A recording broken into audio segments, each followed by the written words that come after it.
केवी classes YouTube channel पर आपका स्वागत है। लास्ट वीडियो में अपने क्लास 9th का चैप्टर 6.1 का और 6.2 के सारे रूल्स किए थे, सभी नियम किए थे। और आज अपन आज की वीडियो में कक्षा 9th का चैप्टर 6.1 का क्वेश्चन नंबर 1 से 4 तक के क्वेश्चनों को हल करने की। यहाँ पर आपके सामने क्वेश्चन लिखे हैं बेटा, इसको पढ़ लेते हैं क्या कह रहे हैं। आकृति में ए बी रेखा और सी डी रेखा ओ पर प्रतिच्छेद करते हैं, जो कि दिखाई दे रहा है। साथ में ये सूचना दी गई है कि कौन ए ओ सी देखो बेटा, कौन सा कौन ए ओ सी, ये वाला कौन, ये वाला, इसकी बात हो रही है। ए ओ सी ये कौन प्लस बी ओ ई ये कौन, इन दोनों कोणों का योग मिलाकर के 70 है। सपोज करें, सोचें, अगर मैं आपको ये बता रहा हूँ जैसे कि इन दोनों का जोड़ 70 है, अगर मैं बताता हूँ आपको कि ये वाला पता चल जाए ये 10 है, तो ये कितने का होगा? यस, आप बिल्कुल सही बोलोगे, ये 60 का होगा, क्योंकि जब ये 10 है तो ये 60 का होगा। इन दोनों को जोड़ने पर 70 आएंगे, ठीक है। साथ ही अपने को क्या दिया हुआ है?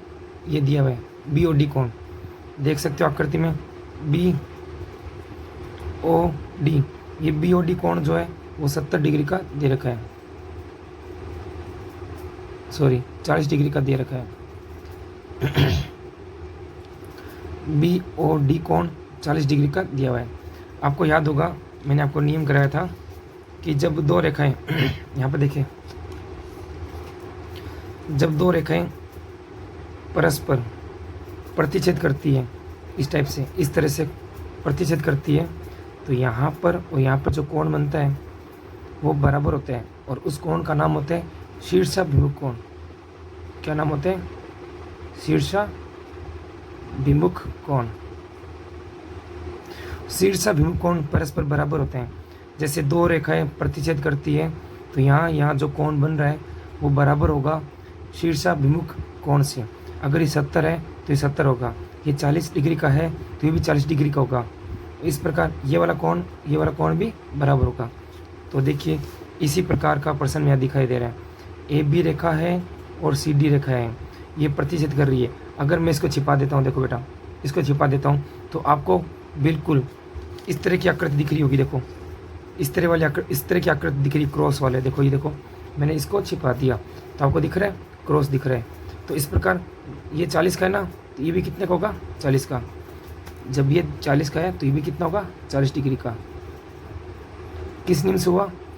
शीर्षाभिमुख कोण से। जब दो रेखाएं प्रतिच्छेद करती है तो यहाँ पर जो कोण बनेंगे वो शीर्षाभिमुख कोण के नियम से परस्पर बराबर होते हैं। ये 40 का है तो ये भी क्या होगा? 40 का होगा। और अभी सूचना दे रखी है सवाल में, यहाँ से लिख देते हैं हल।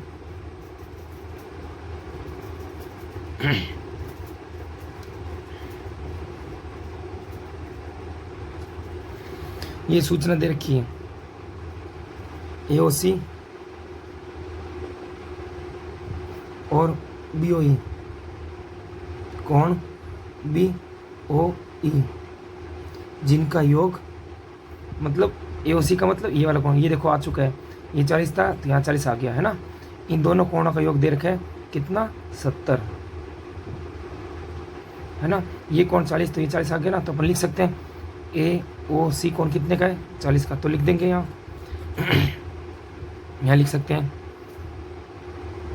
यहाँ लिख देते हैं कोण ए ओ सी बराबर है 40 डिग्री का। कैसे हो बराबर बेटा? यहाँ से देखो, जितना कोण बी ओ डी जो दिया हुआ है, बी ओ डी दिया हुआ है ना, ये भी दिया हुआ है, लिख देखते हैं, चलो, ये दिया है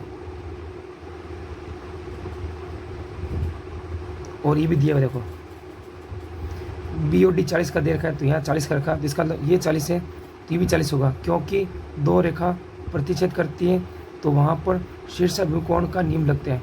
शीर्षाभिमुख कोण के नियम के हिसाब से ये भी 40 है तो ये भी 40 डिग्री का होगा। अब देखिए बच्चों, ये 40 तो 40 हो गया, तो यहाँ लिख दिया ए ओ सी कोण 40 डिग्री का। उस नियम का नाम होगा शीर्षाभिमुख कोण। शीर्षाभिमुख कोण, शीर्षाभिमुख कोण।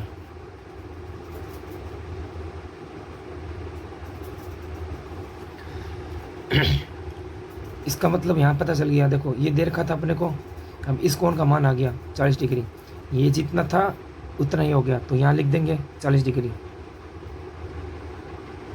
ये कोण नहीं दे रखा, वापस वैसे लिख देंगे कोण BOC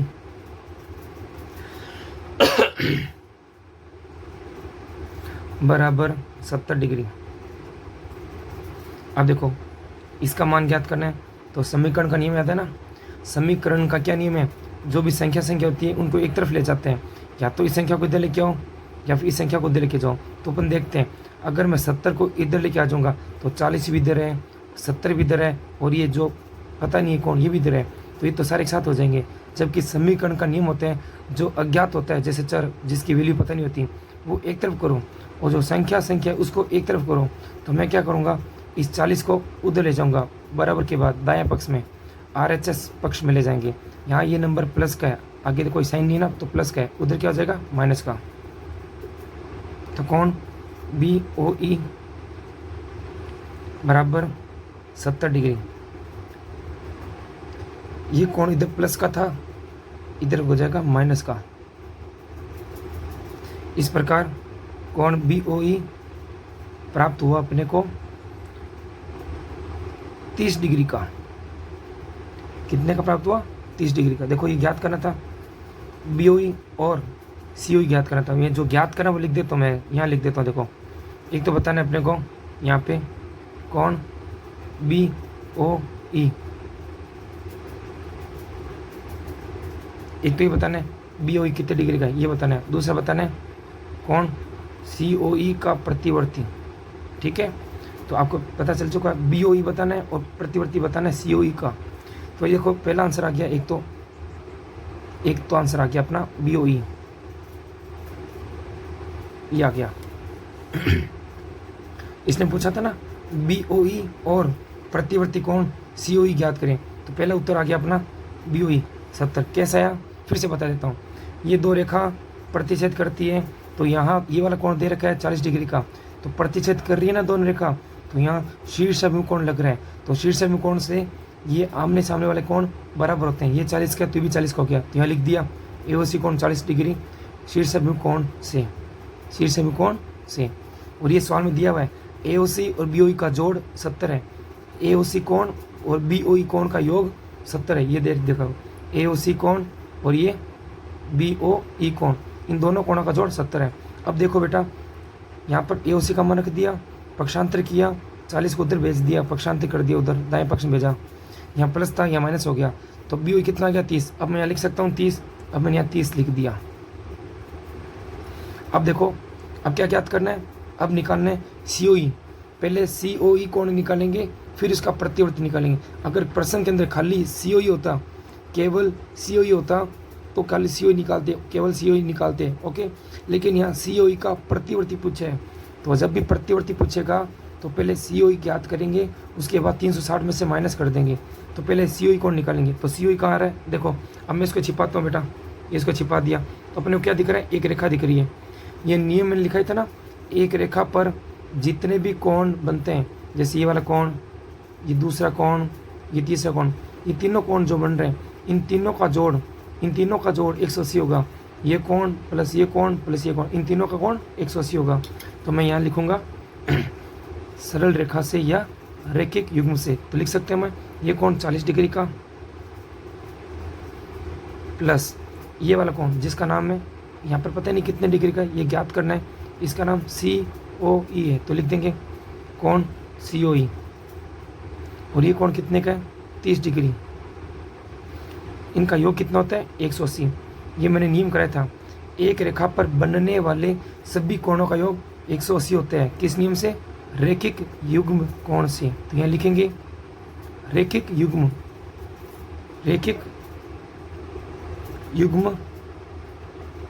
कोण से।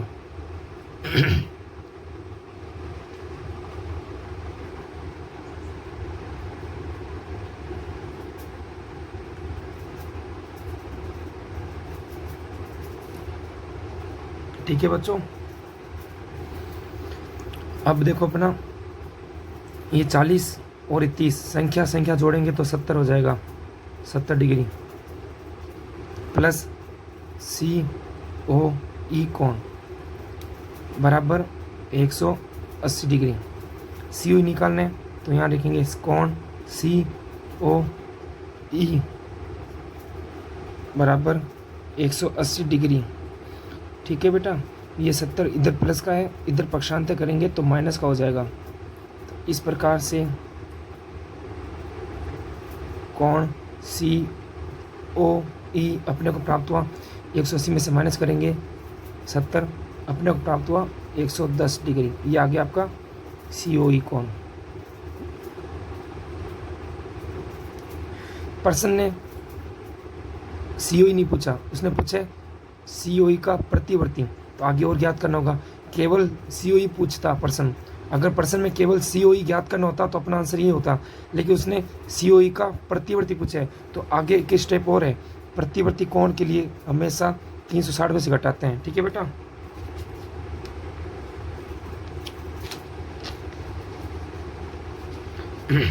आगे क्या करेंगे, 360 में से घटा देंगे तो लिख देंगे COE का प्रतिवर्ती कोण,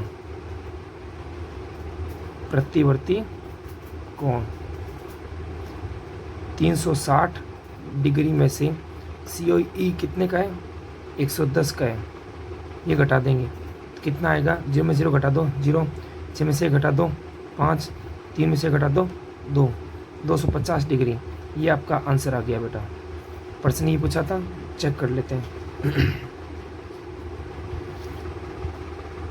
ये देखो बेटा, BOE ज्ञात करो, ये रहा BOE, फिर COE का प्रतिवर्ती, पहले COE निकाला फिर 360 में से घटाया तो ये COE का प्रतिवर्ती आ गया। इस प्रकार आज 6.1 का पहला प्रश्न अपन ने हल कर लिया। उम्मीद करता हूँ आपको अच्छा लगा होगा और अच्छे से समझ में आया होगा। हाँ तो बेटा देखिए, अब पहला प्रश्न अपना हल कर लिया, अब प्रश्न नंबर 2 लेते हैं।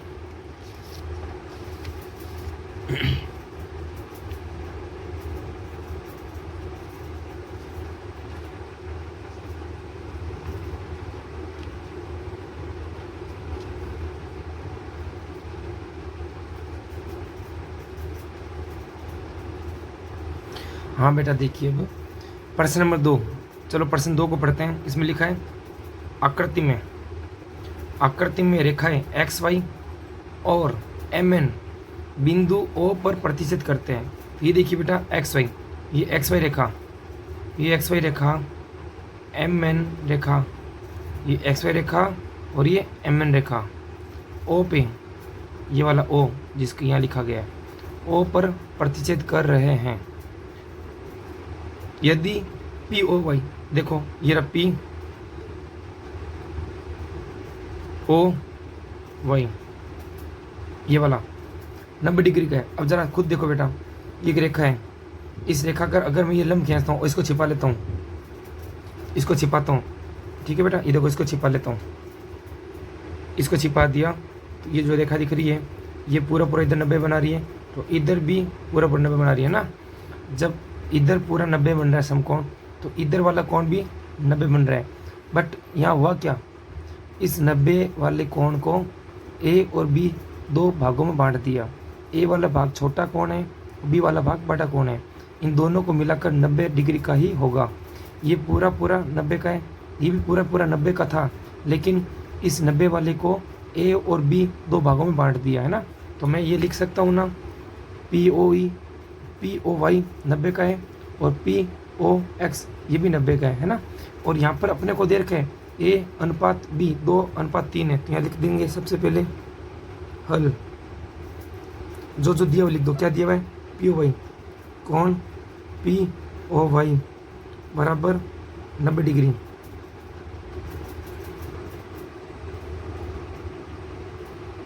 बराबर 90 डिग्री दिया हुआ है, लिख देंगे दिया है।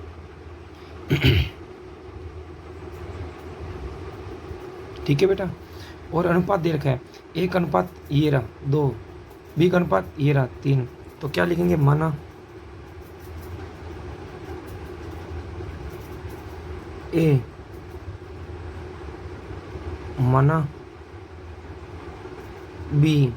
जरा देखिए बेटा, अनुपात दे रखा है, कोई भी संख्या जो अनुपात में आती है वो किसी न किसी पहाड़े से काट करके प्राप्त करते हैं ना। इसका मतलब यहाँ कोई संख्या होगी, यहाँ कोई संख्या होगी, इन दोनों संख्या को किसी कॉमन पहाड़े से काट करके 2:3 प्राप्त किया गया। लेकिन अपने को वो संख्या पता नहीं है किस संख्या से काट करके 2 और 3 प्राप्त हुआ है। तो अगर अपने को वो संख्या लानी होती है तो वापस उसी से गुणा करते हैं, तभी अपने को वो संख्या प्राप्त होती है। जैसे देखो यहाँ जैसे मैंने बच्चों यहाँ पर 10 लिखा और यहाँ 15 लिखा।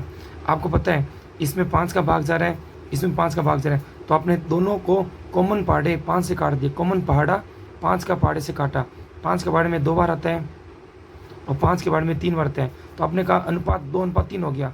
इसका मतलब जब अपने को 10 और 15 ये संख्या दे रखी थी तो अपने अनुपात निकाल लिया 5 का भाग करके। अगर मैंने वापस अनुपात दे दिया और मैंने कहा बताइए यहाँ पर संख्या क्या है, तो वापस 2 को आप वापस 5 से गुणा करोगे तब 10 आएगा, 3 को वापस 5 से गुणा करोगे तो 15 आएगा। तो कहने का मतलब ये, जब आपको यहाँ संख्या पता है कि यहाँ पर 5 का भाग दिया गया है, यहाँ भी 5 का भाग दिया गया है, तो वापस वही संख्या लाने के लिए वापस इस अनुपात को 5 से गुणा करेंगे, इसी अनुपात को वापस से 5 से गुणा करेंगे ना।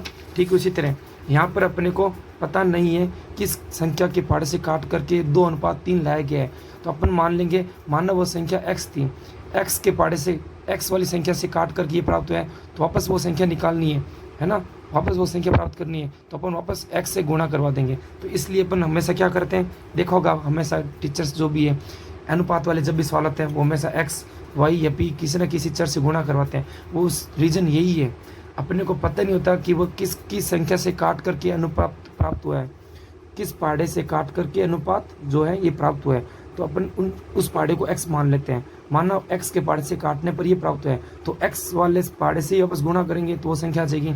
जैसे यहाँ हुआ देखो 10 और 15 वो संख्या थी, इसको 5 के पहाड़े से काटा 2 आया, इसको 5 के पहाड़े से काटा 3 आया। तो जब संख्या थी अनुपात निकाला, भाग दे के 5 का भाग दे के अनुपात ज्ञात किया। तो इस प्रकार जब अनुपात दे रखा है वापस संख्या निकालनी है, तो वापस जिसका भाग दिया ना उसी से गुणा करनी पड़ेगी। तो 2 को वापस 5 से गुणा करेंगे, 3 को भी वापस 5 से गुणा करेंगे। ठीक इसी प्रकार यहाँ पर नियम लागू करेंगे इस सवाल के अंदर। ठीक है बेटा, देखो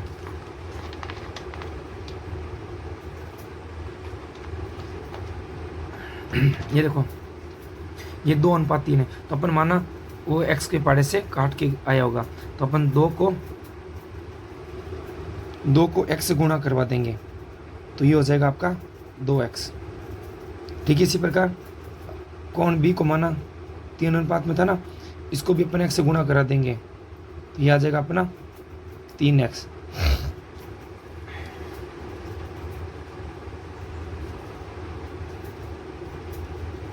ठीक है बेटा, तो इस प्रकार ये आ गया आपका 2x और ये आ गया आपका 3x। अब देखो इसका मान पता चल गया, ये 90 का है, ये 2x है, ये 3x। और हम जानते हैं एक रेखा पे जितने भी कोण बनते हैं उन सब कोणों का योग 180 होता है। तो अपन क्या करेंगे, रैखिक नियम से 90 + 2x + 3x बराबर 180 कर देंगे। ठीक है, तो इसको ऐसे लिखेंगे a + b प्लस ये 90 डिग्री जिसका नाम क्या है POY, तो लिख देंगे POY। इन सब का योग 180 होता है, किस नियम से, रैखिक नियम से, रैखिक युग्म से। ठीक है बेटा, ए का मान देखो क्या, ए को क्या माना है 2x, ये देखो 2x, तो ये लिख देंगे 2x। बी का मान क्या है 3x। POE का मान कितना है 90 डिग्री, देखो दिया हुआ है 90 डिग्री, यहाँ लिख देंगे 90 डिग्री बराबर 180 डिग्री। 2x और 3x को जोड़ लेंगे तो ये हो गया चर 5x + 90 डिग्री बराबर 180 डिग्री। अब क्या करेंगे बेटा, संख्या एक तरफ करेंगे, 180 को इधर नहीं लेके आएंगे क्योंकि 180 इधर लाएंगे, 90 भी इधर है, चर भी इधर है और संख्या 180 भी इधर हो जाएगी, सारे एक साथ हो जाएंगे।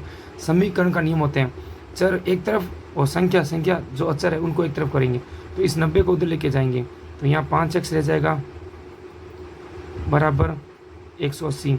यहाँ प्लस का था नंबर, ये इधर आ जाएगा, माइनस का हो जाएगा 90। इस प्रकार 5x बराबर 180 में से 90 घटा देंगे, 90 प्राप्त होगा। x का मान बताना है, तो ये चर x और ये अचर 5, इनके बीच में कुछ भी चिन्ह नहीं है तो गुणा का संबंध होता है, क्योंकि अपन 5 याद है ना, देखो बेटा जब अपन 5 इंटू एक्स करते हैं तभी तो 5x प्राप्त होते हैं, 5 इंटू एक्स करते हैं ना तभी तो क्या मिलते हैं 5x। तो यहाँ संबंध क्या हुआ, गुणा का, तो यहाँ संबंध गुणा का है बेटा। तो यहाँ x का मान निकालना है, x बराबर 90 डिग्री। ये 5 गुणा में था, ये भाग में चला गया, 5 के पार्ट से इसमें काट दो, देखो 5 का भाग दिया 18, 5 से कम 5 घटा दिया 4 से इस पर 0 लिखा यहाँ पे, 40 कितनी बार आता है बेटा 8 बार, तो कितना आ गया 18। तो x का मान आ गया 18 डिग्री, ये x का मान है। अब क्या करेंगे, देखो बेटा x का मान यहाँ रखेंगे, 2 से गुणा करेंगे, 18 इंटू 2 36, ये 36 हुआ, इसका मतलब इस a का मान आ गया 36, ठीक है। फिर 18 यहाँ रखेंगे, 3 से गुणा करेंगे, 18 × 54, ये b का मान आ गया 54, ठीक है। अपने को प्रश्न में a और b का नहीं पूछा, प्रश्न ने पूछा c कितने डिग्री का, ये निकालना है, तो ये बताना है, ठीक है। तो पहले a का निकालेंगे, तो लिखेंगे x का मान रखने पर, x का मान रखने पर तो यहाँ रख देंगे, a कितना आया 2 इंटू एक्स बराबर 2 इंटू एक्स की जगह 18 रखेंगे 36 डिग्री। इसी तरह b का मान क्या लिखा है यहाँ पे 3 इंटू एक्स 3 इंटू एक्स बराबर 3 इंटू 18 दिया 54 डिग्री। तो इसका मतलब अब मैं यहाँ लिख दूंगा, ये 36 डिग्री का हो गया और ये 54 डिग्री का हो गया। अपने को बताना है बेटा सी कोण कितने का, तो मैं क्या करूँगा, मैं इसको छिपा लेता हूँ। देखो मैंने क्या किया, इसको छिपा लिया, ये देखो इसको छिपाने से क्या नजर आया, इसको छिपाने से ये नजर आया कि एक रेखा है, ये देखो ये रेखा है, ये रेखा है, इस रेखा पे एक किरण खींच दी गई। तो इस प्रकार इस किरण ने 2 कोण बना दिए, एक इस तरफ एक इस तरफ, एक कोण ये रहा और दूसरा कोण ये रहा। ये दोनों कोण रेखिक युग्म कोण हैं। ये दोनों कोण कौन से, रेखिक युग्म, एक ही रेखा पर बनने वाले कोण हैं।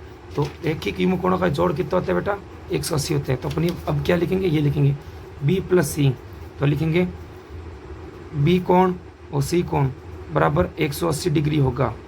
किस नियम से, रेखिक नियम से, लिख देंगे रेखिक युग्म से।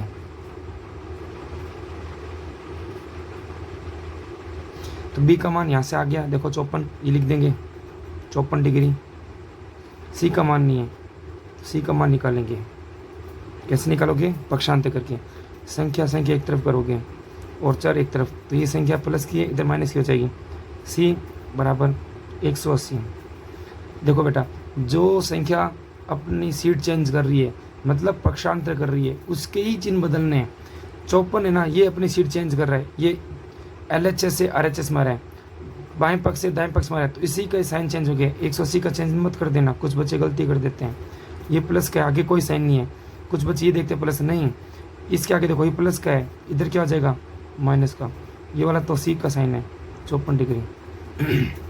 अब घटा दो, इसने इसको उधार दिया 10, 10 में से 4 कम कर देंगे 6, ये अब इसने एक उधार दिया 17 हो गया, 17 में से 5 कम कर देंगे, कितना गया 12, तो कितना गया बेटा 126 डिग्री। यही पूछा था पर्सन ने, ये इसका आंसर आ गया। पर्सन ये पूछा था ना, ये इसका आंसर, ये आपका आंसर आ गया, देख लीजिए।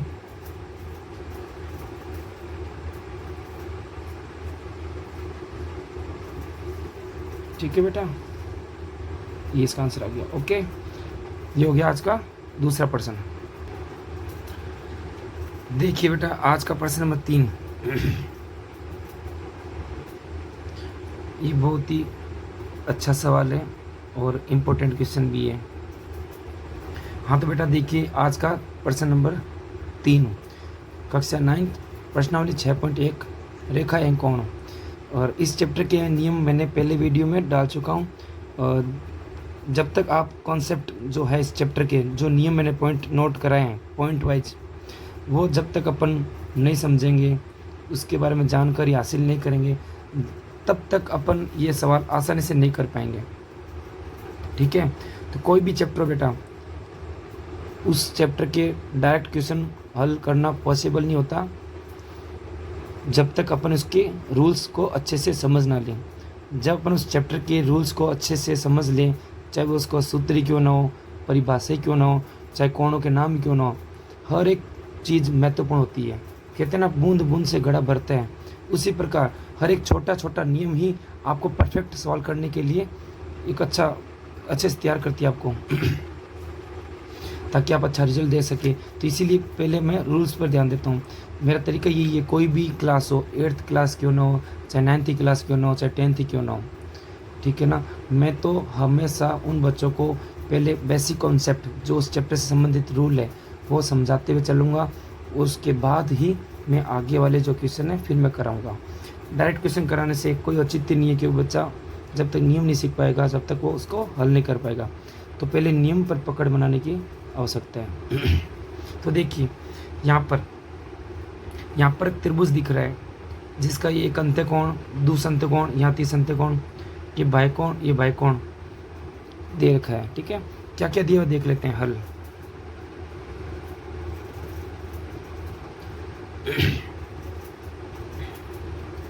देखो बेटा, ये कह रहे हैं PQR, P, देखो आकृति को पढ़ो, PQR, इस कोण की बात हो रही, तो मैंने इसको नाम दे दिया एक कोण। दूसरा क्या कह रहा है, PRQ, इसको नाम दे दिया दूसरा। ये पहला कोण PQR, इसको नाम दिया पहला। देखिए बेटा, यहाँ पर PQR कोण ये दे रखा है, इसको नाम दिया पहला, एक नाम दिया, ठीक है ना। PRQ ये वाला, इसको नाम दिया दो, मतलब इसको पहला कोण नाम दे दिया, इसको दूसरा कोण नाम दे दिया, इसको अपनी तरफ से नाम दे दिया ताकि मैं PQR नहीं पढ़ूंगा। अब मैं इसको क्या पढ़ूंगा, कोण एक, और इसको PRQ नहीं पढ़ूंगा, अब इसको पढ़ूंगा कोण दो। जैसे कि सवाल दिया रहा है वो लिख लेते हैं।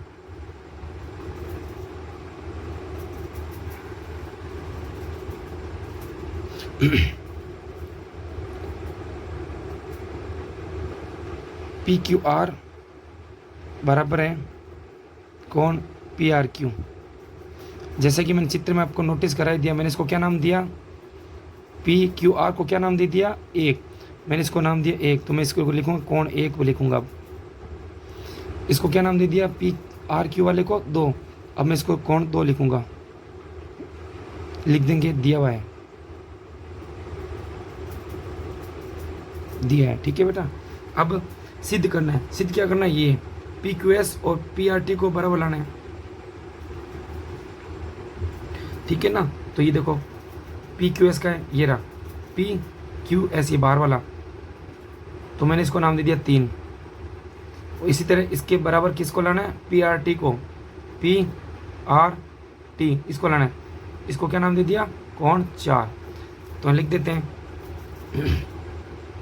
कोण PQS बराबर कोण PRT कितना है, इसको नाम दिया 3, इसको नाम दे दिया 4,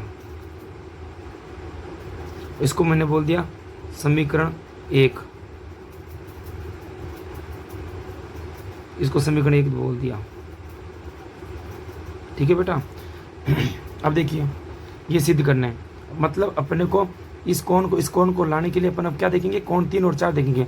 3 और 4 बराबर हो जाएंगे तो ये सिद्ध हो जाएगा। ठीक है, क्योंकि 3 का ही नाम ये है PQS, 4 कोण का नाम है PRT। ठीक है, तो मैं क्या देख पा रहा हूँ, मैं इसको छिपाता हूँ तो मैं ये देख पा रहा हूँ, देखो मैंने इसको छिपा दिया ऐसे, तो मैं ये देख पा रहा हूँ बेटा,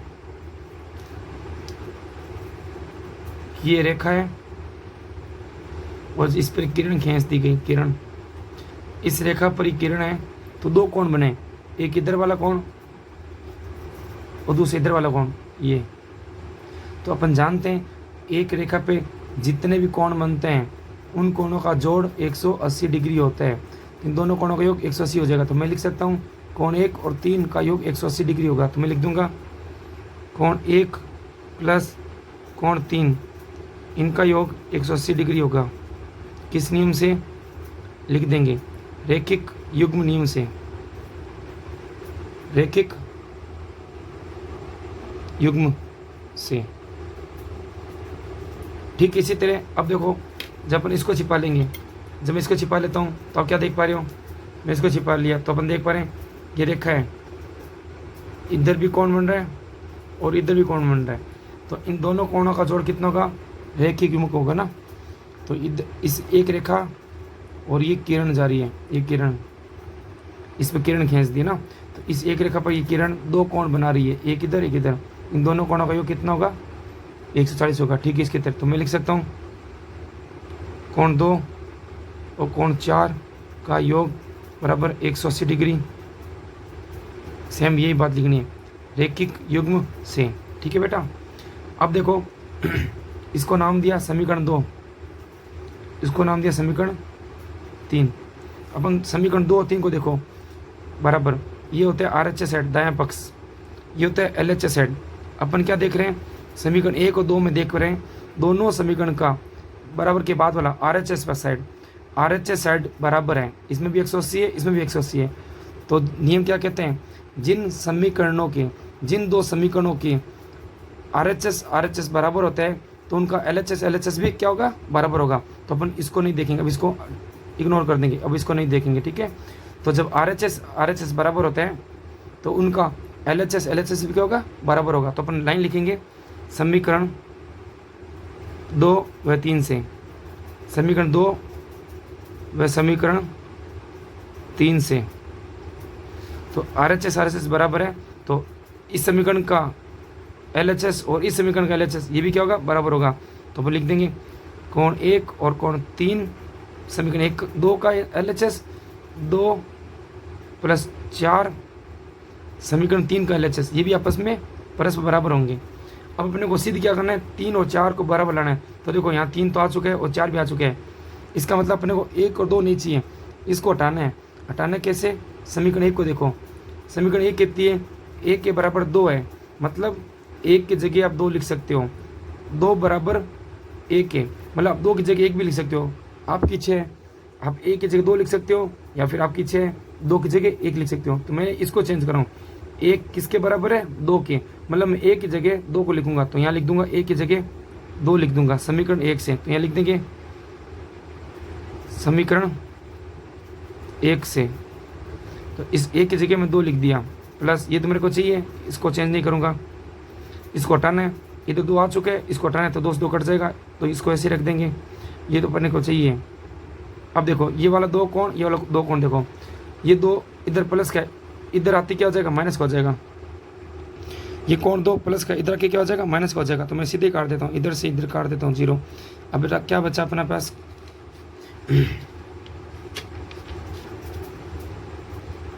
अब बचा अपने पास कोण 3 बच गया इधर और कोण 4 बच गया इधर, ये बराबर हो गया। ये लाना था, ये तो लाना था। 3 का नाम क्या है? 3 का नाम है कोण PQS, 4 का नाम क्या है? कोण PRT। हैंस प्रूफ इति सिद्धम। आप लिख सकते हो इति सिद्धम या फिर हैंस प्रूफ, या बेटा आपका आंसर आ गया। स्टार्टिंग में मैंने आपको बताया था कि आज अपन 4 सवाल करेंगे, लेकिन मैं आज 3 ही कराऊंगा, नेक्स्ट वीडियो में प्रश्न नंबर 4 करा दूंगा। आज अपन ने देखो, फिर से मैं बता देता हूँ, अपन ने प्रश्न नंबर 1 किया, ये देखो स्टार्टिंग में अपन ने प्रश्न 1 किया था इसका, जिसमें BOE COE का मान ज्ञात किया था, COE वाला प्रतिवर्ती, ये देख लीजिए, ये वाला किया था प्रश्न अपन ने। ठीक है, उसके बाद अपन ने प्रश्न नंबर 2 किया था, A और B का अनुपात दे रखा था, C का मान ज्ञात किया था, इसमें भी देख लीजिए अपन ने कर लिया था, है ना। और फिर अपन ने आज का तीसरा प्रश्न ये किया, जो कि आपके स्क्रीन पे दिखाई दे रहा है, ये कर लिया। स्टार्टिंग मैंने कहा था कि 1 से 4 क्वेश्चन करूँगा, लेकिन मैं अभी 1 से 3 ही करा रहा हूँ, और प्रश्न 4 नेक्स्ट वीडियो में करवाऊँगा। और मेरा पढ़ाया हुआ अच्छा लगा आपको तो लाइक करना, कमेंट भी करना, ज़्यादा से ज़्यादा आगे भी शेयर करना, ताकि ज़्यादा से ज़्यादा बच्चे पढ़ कर के कुछ अपने अंदर परिवर्तन ला सके। उम्मीद करता हूँ आपको अच्छे समझ में आया होगा। जैसा भी आपको अच्छा लगा, कम समझ में आया तो भी कमेंट करना ताकि मैं और सुधार करूँ, और ज़्यादा समझ में आया फिर भी कमेंट करना ताकि मैं और मोटिवेट होकर के और अच्छे से आपको पढ़ा सकूं। सब्सक्राइब भी ज़रूर करना। जब तक के लिए धन्यवाद। मिलते हैं नेक्स्ट वीडियो में प्रश्नावली 6.1 के प्रश्न नंबर 4 के साथ। Goodbye, thank you.